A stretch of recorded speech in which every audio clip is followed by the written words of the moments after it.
அனைவருக்கும் வணக்கம். நம்ம இந்த வீடியோவில் என்விரான்மெண்டல் ஸ்டடி சுற்றுச்சூழல் கல்வி அந்த சப்ஜெக்டை பார்க்க போகிறோம்.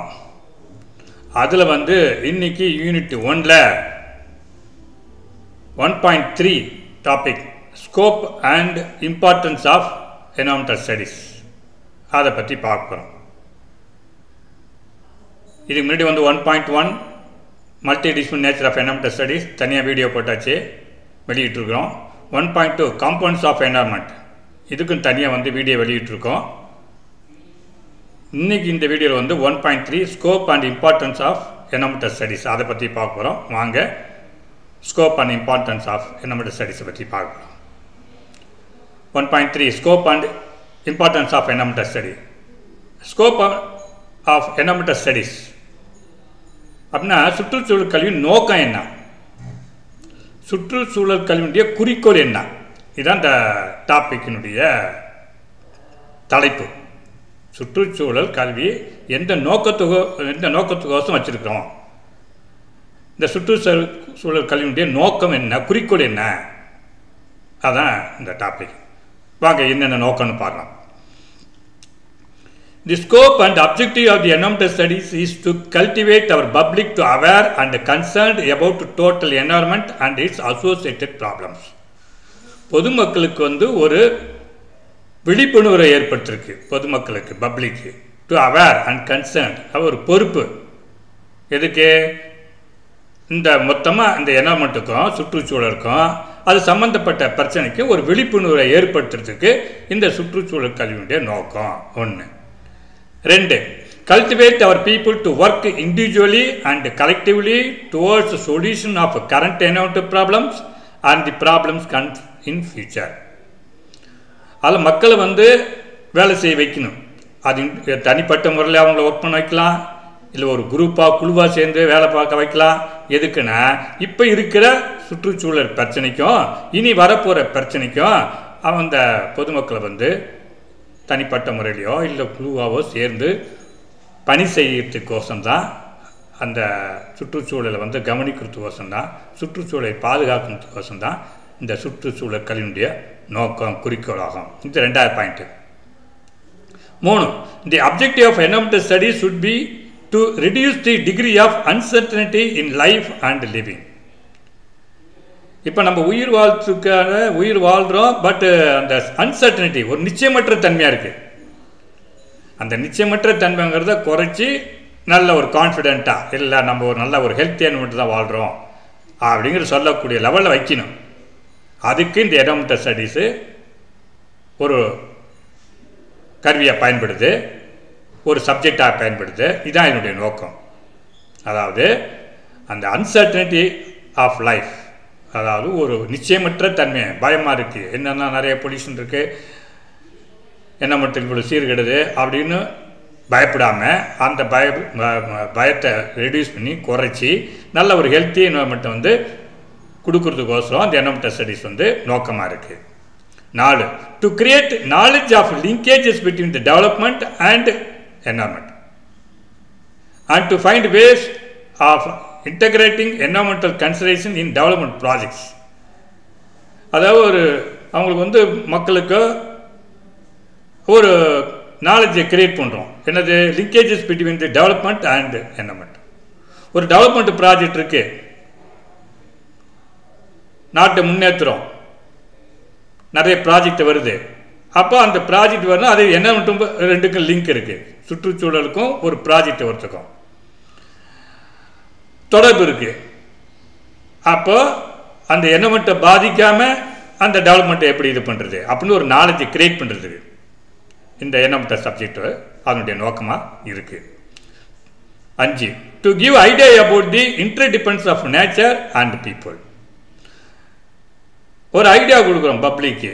இந்த என்விரான்மெண்டல் ஸ்டடீஸ் நோக்கம் என்னன்னாக்கா, இயற்கைக்கும் மனிதருக்கும் ஒரு தொடர்பு இருக்குது, ரெண்டும் வெவ்வேறு கிடையாது. அந்த தொடர்பு இருக்குன்னு ஒரு ஐடியா கொடுக்கறதுக்கும் தான் இந்த சுற்றுச்சூழல் கல்வியுடைய நோக்கமாக இருக்குது. or to get an awareness and inculcating strong feelings of environment and its allied problems among public.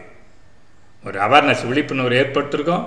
இன்கல்குலேட்டிங் அவங்க அப்படியே வந்து அது ஒரு மனசில் அது ஒரு ஹேபிட்டாக வழக்கமாக கொண்டு வரத்துக்கும் இந்த என்வரன்மெண்டல் ப்ராப்ளத்தை சரி பண்ணுறதுக்கும் இந்த பப்ளிக்கை வந்து இந்த என்வரன்மெண்டல் ஸ்டடி சப்ஜெக்டினுடைய நோக்கமாக இருக்குது.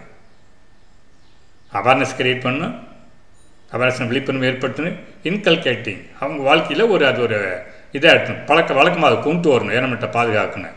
அதுக்கு இந்த சுற்றுச்சூழல் கல்வி வந்து ஒரு நோக்கமாக இருக்குது. 7. To motivate the people for active participation in environmental protection and improvement. மக்களை வந்து மோட்டிவேட் பண்ணும், ஒரு உற்சாகத்தை ஏற்படுத்தணும். எதுக்கு? Active participation environmental protection, environmental வந்து பாதுகாக்கிறதுக்கும் அந்த என்வரன்மெண்ட்டை இன்னும் கொஞ்சம் மேம்படுத்துறதுக்கும் மக்களை வந்து ஒரு மோட்டிவேட் பண்ணுறதுக்கு உற்சாகப்படுத்துறதுக்கு இந்த என்வரன்மெண்டல் ஸ்டடி சப்ஜெக்டு படிக்கிறது, இதை சொல்லிக் கொடுக்குறது ஒரு நோக்கமாக இருக்குது. 8. Developing skills to identify and solve environmental related problems. நல்ல ஸ்கில்லு, நல்ல ஒரு டெக்னிக்கல் ஸ்கில்லு, மற்றொரு திறமையை உருவாக்குறதுக்கு இல்லை சொல்லிக் கொடுக்குறதுக்கு. To identify and solve environmental related problem. இந்த என்வரன்மெண்டல் பிரச்சனை ஏன் வருது, அதை எப்படி சால்வ் பண்ணுறது, அதுக்குன்னு அந்த திறமையை வளர்க்குறதுக்கு, அதை பப்ளிக்கு கொண்டு போகிறதுக்கு இந்த என்வரன்மெண்டல் ஸ்டடிஸ் வந்து ஒரு முக்கியமான குறிக்கோளாக இருக்குது. 9. Develop a sense of responsibility to environmental problems and ensure appropriate action plans to solve them. Develop a sense of responsibility, ஒரு பொறுப்புணர்வு. எதுக்கு? என்விரான்மெண்டல் ப்ராப்ளம்ஸ், சுற்றுச்சூழல் நிறைய பிரச்சனை வருது, அது என்ஷூர் அப்ரோப்ரியேட் ஆக்ஷன் பிளான், அதை எப்படி தடுக்கிறது ஒரு பிளான், ஆக்ஷன் பிளான், ஒரு தடுப்பு முறைகள், வழிவகைகள், அதை பிரச்சனையை சால்வ் பண்ணுறதுக்கு, அதுக்கு ஒரு பொறுப்புள்ள மனிதரை ஆக்கிறதுக்கு இந்த என்விரான்மெண்டல் ஸ்டடிஸ் வந்து நோக்கமாக இருக்குது. 10. To promote the necessity of cooperation for solving environmental problems.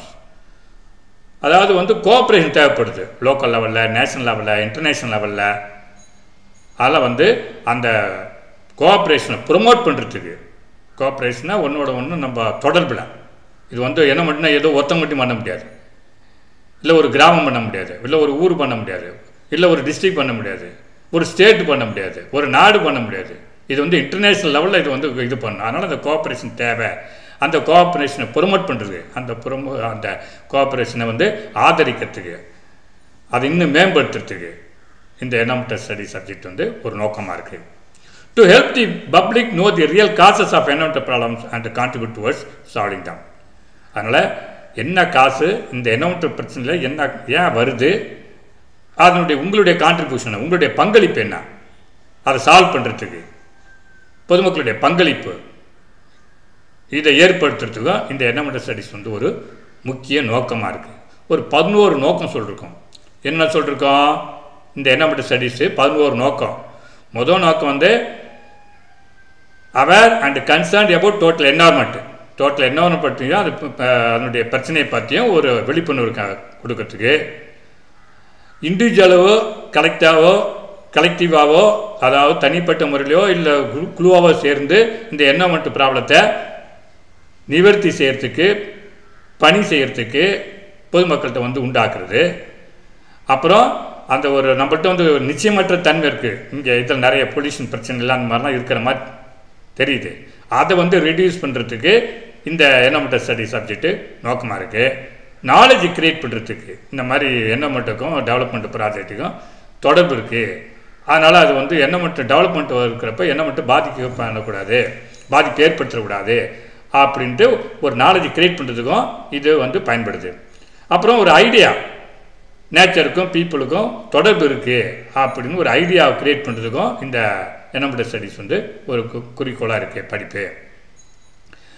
இன்கல்குலேட்டிங், ஒரு பழக்க வழக்கத்தில் இந்த என்விரான்மெண்டல் ப்ரொடெக்ஷன் ப்ராப்ளத்தை சால்வ் பண்ணுறதுக்கு மக்கள்கிட்ட ஒரு அவேர்னஸ் கிரியேட் பண்ணுறதுக்கும் பழக்க வழக்கத்தை கொண்டு வரதுக்கும் இது ரொம்ப யூஸ்ஃபுல்லாக இருக்குது, பயன்படுது. அப்புறம் மோட்டிவேட் பண்ணுறதுக்கு, பீப்புளை வந்து என்விரான்மெண்டல் ப்ரொடெக்ஷன் இம்ப்ரூவ்மெண்ட்டுக்கும் அவங்கள வந்து உற்சாகப்படுத்துறதுக்கும் இந்த இது வந்து என்விரான்மெண்டல் ஸ்டடிஸ் வந்து ஒரு முக்கிய நோக்கமாக இருக்குது. ஸ்கில்லை டெவலப் பண்ணுறதுக்கு இது என்விரான்மெண்டல் ஸ்டடிஸ் நோக்கமாக இருக்குது. ரெஸ்பான்சிபிலிட்டி, பொறுப்புள்ள மனிதராக என்விரான்மெண்ட்டை பாதுகாக்க பொறுப்புள்ள மனிதர் ஆக்கிறதுக்கு இந்த என்விரான்மெண்டல் ஸ்டடிஸ் நோக்கமாக இருக்குது. அப்புறம் வந்து ப்ரொமோட் தி கோஆப்ரேஷன், நல்ல ஒரு ஒருத்தர் கோஆப்ரேட் பண்ணணும், ஒத்துழைக்கணும், அப்போ தான் வந்து என்விரான்மெண்ட்டை வந்து நம்ம பாதுகாக்க முடியும். அதுக்கு இது வந்து ஒரு மக்கள்கிட்ட வந்து கோஆப்ரேட் பண்ணி எல்லாம் வந்து ஒத்துழைச்சி இதை வந்து சரி பண்ணுவோம், ப்ரொமோட் பண்ணுவோம் என்னமட்ட, அதுக்கு இது வந்து பயன்படுது. அப்புறம் பொதுமக்களுடைய கான்ட்ரிபியூஷன், அவங்களுடைய ஒத்துழைப்பு, அவங்களுடைய பங்களிப்பு இதில் இருக்குன்னு சொல்லி இது வந்து முக்கிய ஒரு நோக்கமாக தெரியுது. நோக்கமாக இந்த என்வரன்மெண்டல் ஸ்டடீஸ் இருக்குது. இதான் வந்து ஸ்கோப்பு. அடுத்து வாங்க, சுற்றுச்சூழல் கல்வியுடைய முக்கியத்துவம், இம்பார்ட்டன்ஸ் ஆஃப் என்வரன்மெண்டல் ஸ்டடி. சுற்றுச்சூழல் கல்வியுடைய முக்கியத்துவம் என்ன? இந்த சுற்றுச்சூழல் கல்வி படிக்கிறதுனால என்ன பயன், என்ன யூஸு? இதுதான் என்னுடைய தலைப்பு. ஒன்று, சுற்றுச்சூழல் environmental studies makes the man a more responsible citizen. ஒரு பொறுப்புள்ள ஒரு குடிமகனை இது ஆக்கும். இந்த என்வரன்மெண்டல் ஸ்டடீஸை படித்தா ஒரு பையன் வந்து ஒரு ஸ்டூடெண்ட்டாக படிக்கிறானா அப்படின்னா பையன் வந்து பொறுப்புள்ள ஒரு சமுதாயத்தில் ஒரு பொறுப்புள்ள மனிதனாக ஒரு பொறுப்புள்ள குடிமகனாக இருப்பான். அதனால் இந்த என்வரன்மெண்டல் ஸ்டடீஸ் வந்து ரொம்ப முக்கியம். By this man can understand how to create a more healthy environment. நல்ல ஒரு வளமான ஆரோக்கியமான ஒரு சுற்றுச்சூழலை உருவாக்குறதுக்கு இந்த என்வரன்மெண்டல் ஸ்டடீஸ் வந்து ரொம்ப பயன்பாடாக இருக்கும். அது ஒன்று. ரெண்டு, environmental studies has a direct relation to the quality of life we live. அதாவது வந்து என்வரன்மெண்டல் ஸ்டடீஸ் வந்து அதனுடைய படிப்பு எதோட டைரக்டாக லிங்க் ஆகிருக்குனாக்கா குவாலிட்டி ஆஃப் லைஃப், நம்மளுடைய தரம், வாழ்க்கையுடைய தரம் இன்னும் இது மேம்படணும். இந்த வாழ்க்கை நம்ம வாழ்கிற வாழ்க்கையை விட இன்னும் மேம்பட்ட வாழ்க்கை வேணும்னா இந்த என்வரன்மெண்டல் ஸ்டடீஸ் வந்து ரொம்ப முக்கியமானது. இன்னும் இதை விட நல்ல காற்று, நல்ல குவாலிட்டியான தண்ணி, நல்ல குவாலிட்டியான உணவுகள் இதெல்லாம் கிடைக்கணும்னா இந்த என்வரன்மெண்டல் ஸ்டடீஸ் இருந்தால் தான் இந்த குவாலிட்டியான லைஃப் நம்ம வாழ முடியும். By means of good by means of good environment like pure water, clean air and hygienic atmosphere, the society can live for long periods. நல்ல ஒரு சுத்தமான தண்ணி, நல்ல ஒரு சுத்தமான காற்று, நல்ல ஒரு ஆரோக்கியமான ஒரு அட்மாஸ்பியர், காற்றோட்ட வசதி இதெல்லாம் இருந்துச்சுனாக்கா இந்த சமுதாயம் இன்னும் ரொம்ப நாள் வாழும். அப்போ அதுக்கு வந்து இந்த சுற்றுச்சூழல் கல்வி ரொம்ப முக்கியமாக இருக்குது. நல்ல ஒரு மனிதர்களை, சமூகத்தை இன்னும் ரொம்ப நாளுக்கு வாழ வைக்கணும் அப்படின்னா நல்ல தண்ணி, நல்ல காற்று, சுத்தமான ஆரோக்கியமான அட்மாஸ்பியர், அதாவது இது அந்த நம்ம சுற்றி இருக்கிற அட்மாஸ்பியர் அது இருக்குன்னு இருந்தாக்கா ரொம்ப லாங் லைஃபாக சமூகம் நிறைய நாள் வாழ்வாங்க. அதுக்கு இந்த சுற்றுச்சூழல் கல்வி முக்கியமாக இருக்குது. 4, by teaching environmental studies the people should understand the concept of need of development without destroying the environment.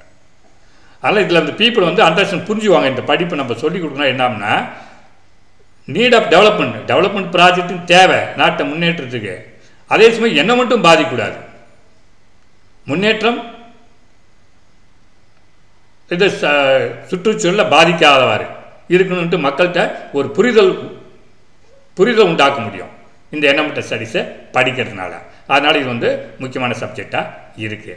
5, environmental problem is not the problem of an individual or a nation but a problem of entire human race. So to protect human race the environmental studies subject is very important. Environmental பிரச்சனைங்கிறது தனிப்பட்ட பிரச்சனை கிடையாது, தனிப்பட்ட ஒரு ஆள் பிரச்சனை கிடையாது, ஒரு நாட்டு பிரச்சனை கிடையாது. It is entire human race, இந்த மனித குலத்திற்கே உள்ள பிரச்சனை. சுற்றுச்சூழலில் பிரச்சனை ஏற்படுதுன்னா அது மனித குலத்துக்கு ஏற்பட பிரச்சனை. அப்போ இந்த மனித குலத்தை நம்ம காப்பாற்றணும்னா, ப்ரொடெக்ட் பண்ணணும்னா, ஹியூமன் ரைட்ஸை ப்ரொடெக்ட் பண்ணணும்னா நம்ம நினச்சோம்னா இந்த என்வரன்மெண்டல் ஸ்டடீஸ் வந்து ரொம்ப முக்கியமாக இருக்குது. 6, if we degrade environment it means we are interfering with the freedom of other living organism. So to maintain ecological balance the study of environmental studies subject is important.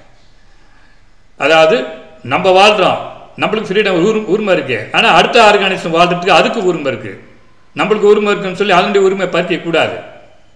அப்போ தான் வந்து ecological balance, அதனால் சூழல் ஒரு சமன்பாடு இருக்கும். அந்த சமன்பாடு ஏற்படுத்துக்கும், அந்த சமன்பாடு பற்றி மக்களுக்கு தெரிவிக்கிறதுக்கும் இந்த சுற்றுச்சூழல் கல்வி பயன்படும். அப்புறம் 7, the industrial activities brings pollution, there is no zero pollution industry. எல்லா இண்டஸ்ட்ரியுமே பொல்யூட் பண்ணும், ஒரு இண்டஸ்ட்ரியோட பொல்யூட் பண்ணாமல் இருக்க முடியாது. தி ஏர் வி பிரீத், நம்ம சுவாசிக்கிற காற்று, தி வாட்டர் வி ட்ரிங்க், நம்ம குடிக்கிற தண்ணி, தி ஃபுட் வி கன்சியூம், நம்ம சாப்பிட்ற சாப்பாடு, அந்த லேண்ட் வி லீவ், நம்ம குடியிருக்கிற நிலம், all are contaminated by the industrial activities. எல்லாமே வந்து இண்டஸ்ட்ரியில் பொல்யூஷன் ஆகிருக்கு. To control pollution the environmental study subject is important. அதனால் இந்த பொல்யூஷனை தடுக்கணும்னா இல்லை மேனேஜ் பண்ணணும்னா இந்த என்விரான்மெண்டல் ஸ்டடி சப்ஜெக்ட் வந்து முக்கியமானதாக இருக்குது. 8. We are the guests of our planet Earth. During this temporary residence, it is our duty to protect the environment because it is a great asset. நம்ம வந்து இந்த பூமிக்கு ஒரு கெஸ்ட் மாதிரி தான் வந்திருக்கோம், டெம்பரரி தான் இருக்க போகிறோம். ஆனால் நம்மளுக்கு ஒரு பொறுப்பு இருக்குது, இந்த என்விரான்மெண்ட்டை வந்து பாதுகாக்கணும்.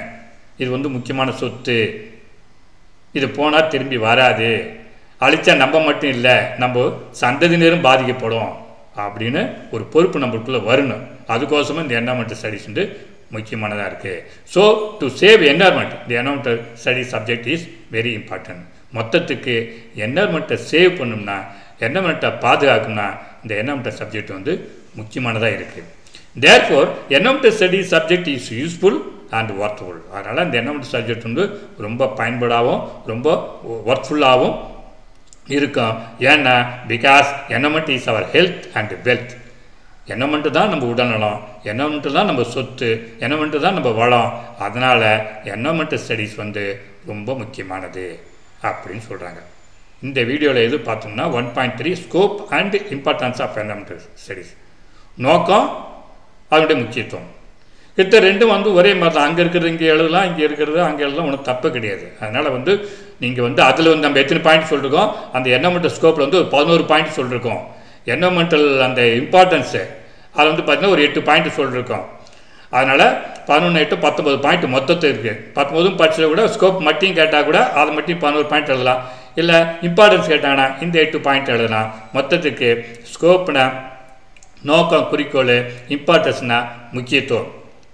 அதில் மொத்தத்துக்கு என்விரான்மெண்ட்டில் பாதுகாத்தது தான் நம்ம உயிரோடு இருக்க முடியும், நம்ம இருக்கிற உயிரினங்களுக்கு நல்லது அப்படின்ட்டு சொல்லியிருக்கிறாங்க. அதனால் இந்த 1.3 இந்த டாபிக் இதோடு முடித்து அடுத்த கிளாஸ் வந்து நம்ம 1.4 பார்க்கலாம். நன்றி, வணக்கம்.